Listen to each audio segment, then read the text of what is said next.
Saudara, DPP Partai Demokrasi Indonesia Perjuangan resmi memecat Joko Widodo, Gibran Rakabuming Raka, Bobi Nasution. Ketua DPP Bidang Kehormatan PDIP, Komarudin Watubun membacakan surat pemecatan Jokowi, Gibran dan Bobi yang ditandatangani Ketua Umum PDI Perjuangan, Megawati Soekarno Putri dan Sekjen Hasto Kristianto. Komarudin mengaku diperintahkan langsung oleh Megawati untuk membacakan surat itu. Dalam surat yang ditandatangani 4 Desember 2024 tertulis, Jokowi, Gibran, dan Bobi dilarang melakukan kegiatan dan menduduki jabatan apapun yang mengatasnamakan PDIP. Memberi sanksi organisasi berupa pemecatan kepada Joko Widodo dari keanggotaan Partai Demokrasi Indonesia Perjuangan. Terhitung setelah dikeluarkannya surat pemecatan ini, maka DPP PDI Perjuangan tidak ada hubungan dan tidak bertanggung jawab atas segala sesuatu yang dilakukan oleh saudara Joko Widodo. Menetapkan 1. Memberi sanksi organisasi berupa pemecatan kepada Gibran Rakabuming Raka dari keanggotaan Partai Demokrasi Indonesia Perjuangan. Memberikan sanksi organisasi berupa pemecatan kepada Muhammad Bobi Afif Nasution dari keanggotaan Partai Demokrasi Indonesia Perjuangan.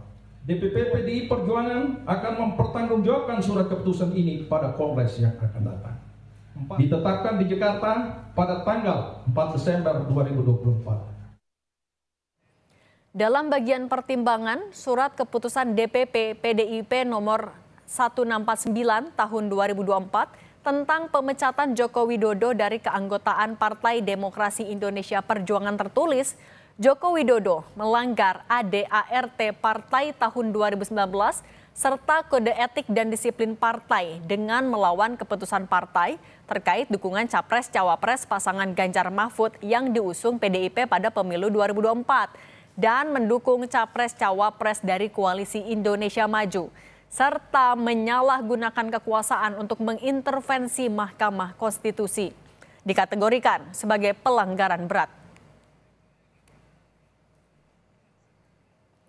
Sementara pemecatan Gibran berdasarkan surat keputusan DPP PDIP nomor 1650 tahun 2024 yang pertimbangannya berisi Gibran Rakabuming Raka melanggar ADART Partai tahun 2019 serta kode etik dan disiplin partai dengan melawan keputusan partai terkait dukungan Capres-Cawapres pasangan Ganjar Mahfud yang diusung PDIP pada pemilu 2024 dengan mencalonkan diri. Hasil intervensi kekuasaan terhadap Mahkamah Konstitusi dikategorikan sebagai pelanggaran berat.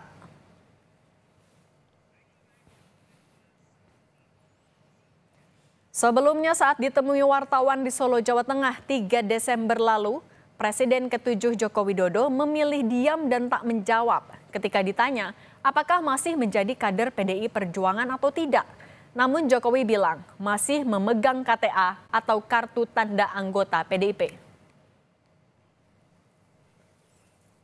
Kalau statusnya Pak Jokowi masih kader partai atau enggak, Pak?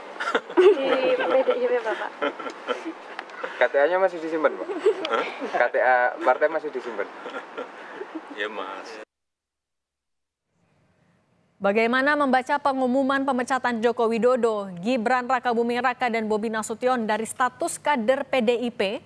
Bagaimana pula arah politik Jokowi ke depan? Kita bahas bersama Seno Bagaskoro, politisi PDI Perjuangan, dan Burhanuddin Muhtadi, Direktur Eksekutif Indikator Politik Indonesia. Selamat petang semuanya. Selamat petang, Mas Seno, Cindy. Selamat sore, Prof. Burhan. Sore. Oke, saya mau ke Mas Seno dulu. Mas Seno, kalau alasannya adalah terkait dengan pencalonan di Pilpres, kalau Pak Jokowi ada tambahan soal menyalahgunakan kekuasaan, ini kan sebenarnya sudah cukup lama. Kok baru sekarang kalau gitu pemecatannya? Ya, untuk bicara tentang case pecat memecat ini kan sebenarnya bukan berita baru, Mbak Cindy. Tetapi sudah sangat lama didiskusikan dan sudah cukup lama kami memberikan keterangan demi keterangan yang menyatakan bahwa Pak Jokowi dan keluarga bukan lagi merupakan bagian dari keluarga besar PDI Perjuangan. Saya rasa bisa dilihat itu rekam jejak pernyataan kami mulai dari pasca Pilpres sebelum Pilkada itu sudah kami sampaikan berulang kali. Kenapa? Karena memang kalau mengukur kader keanggotaan seseorang memang susah kalau hanya bicara hitam di atas putih soal KTA. tetapi soal prinsip-prinsip yang diperjuangkan, praktek politik yang dilakukan, langkah-langkah politiknya melawan rekomendasi partai atau tidak, itu sudah bisa menggambarkan cerminan seseorang adalah kader partai atau bukan. Nah, Pak Jokowi dan keluarga di dalam hemat kami itu sudah lama bukan lagi mencerminkan bagian dari keluarga besar PDI Perjuangan.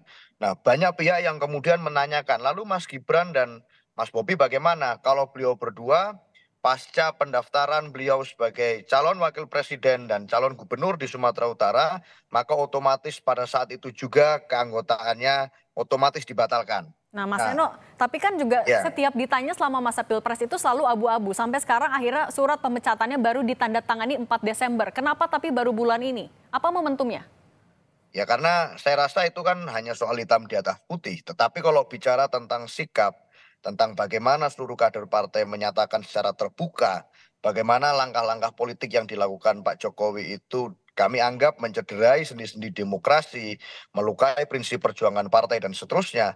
Saya rasa sikap itu sebenarnya jauh lebih keras jika hanya dibandingkan dengan soal kertas surat menyurat secara formal. Nah, tapi memang secara administratif kami harus membuat surat ini pasca semua momentum proses tahun politik sudah selesai.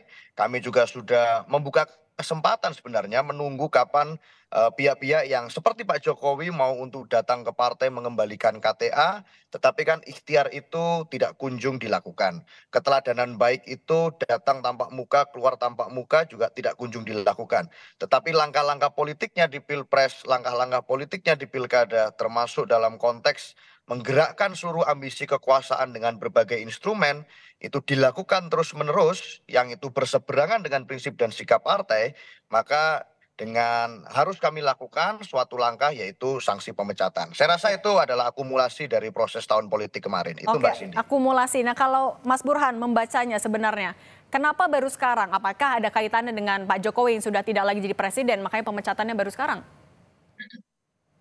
Ya, pertama memang kita harus membedakan antara pendekatan legalistik, formalistik yang ditempuh oleh PDI Perjuangan dengan pendekatan yang bersifat sosiologis.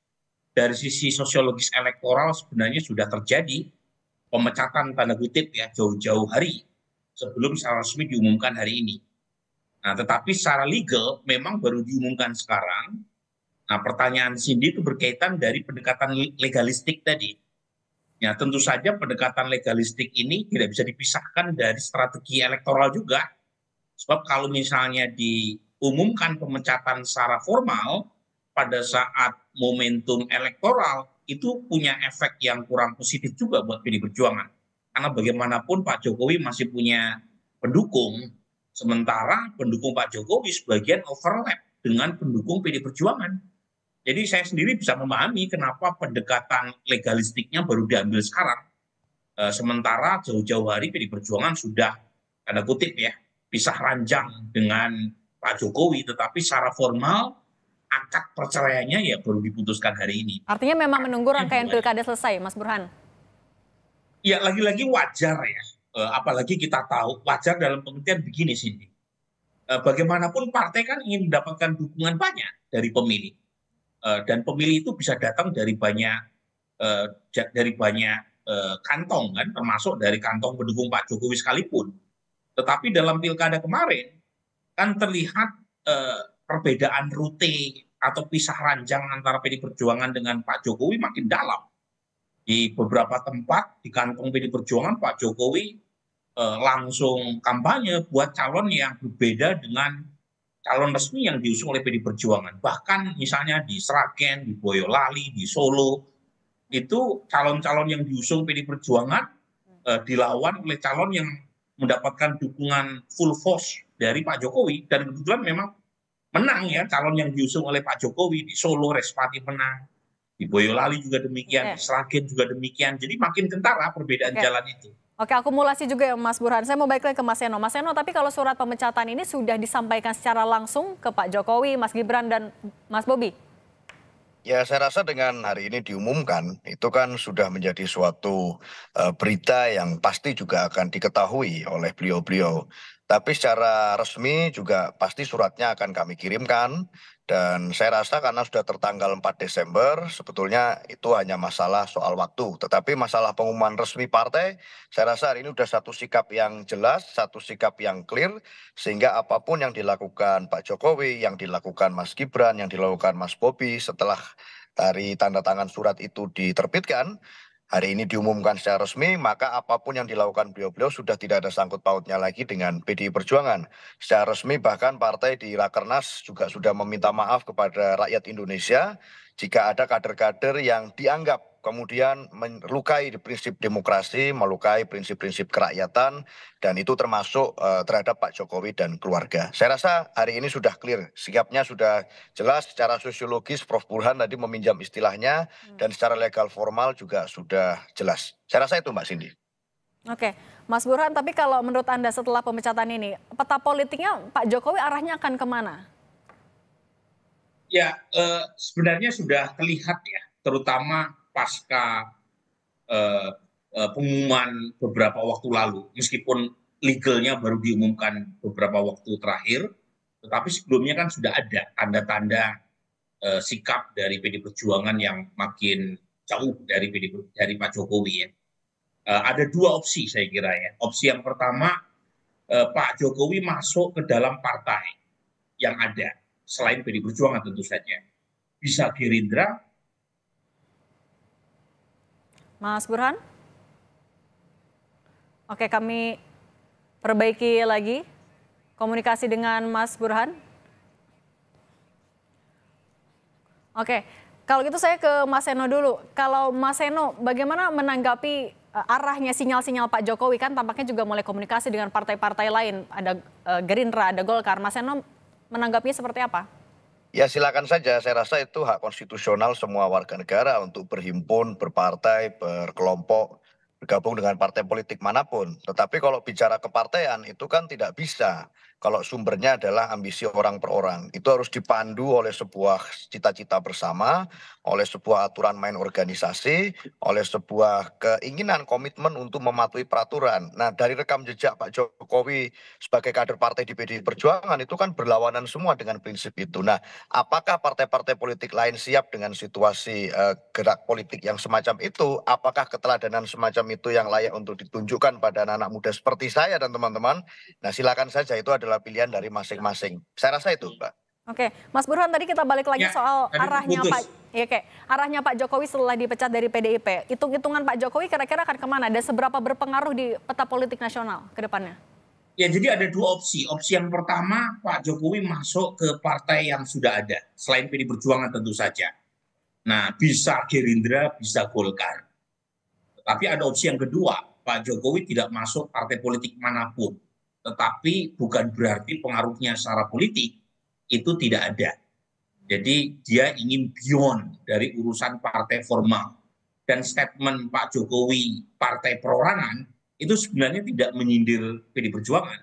Dia sedang menggambarkan dirinya sendiri.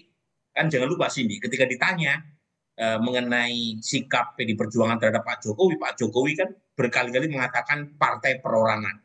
Dan itu ketemu dengan sikap Pak Jokowi selama ini yang cenderung beyond dari urusan partai politik formal. Kan wawancara Markus Missner terhadap Pak Jokowi kan berkali-kali mengatakan trust terhadap partai rendah, dan karenanya dia ingin memanfaatkan popularitas personal untuk kepentingan politik secara umum tanpa melalui partai politik secara institusional. Ini pendekatan yang memang berbeda 180 derajat dengan Ibu Mega yang kita tahu mengedepankan pentingnya politik institusi kepartean. Jadi ada dua opsi itu. Nah, mana yang lebih kuat? Per hari ini sepertinya yang kedua. Ya, jadi sepertinya Pak Jokowi tidak ingin masuk dalam partai politik formal yang ada, entah itu PD Perjuangan atau Golkar, tetapi pengen mewarnai politik. Ya. Karena dia tahu bahwa sentimen terhadap partai masih negatif, tetapi fungsi kepartean, tanda kutip, itu dijalankan oleh Pak Jokowi. Jadi lagi-lagi ini perkembangan hari ini belum tentu menutup pintu buat Pak Jokowi untuk masuk ke gelanggang politik formal. Oke, ada dua opsi tadi. Cenderungan Pak Jokowi untuk masuk politik secara informal itu lebih mengemuka ketimbang masuk politik formal dan institusional. Oke, ada dua opsi tadi pada intinya. Mas Burhan dan Mas Seno, terima kasih sudah berbagi di Kompas Petang. Sehat selalu semuanya. Terima kasih Mbak Cindy, Prof. Burhan. Terima kasih Mas Seno, Terima kasih. Mas Cindy.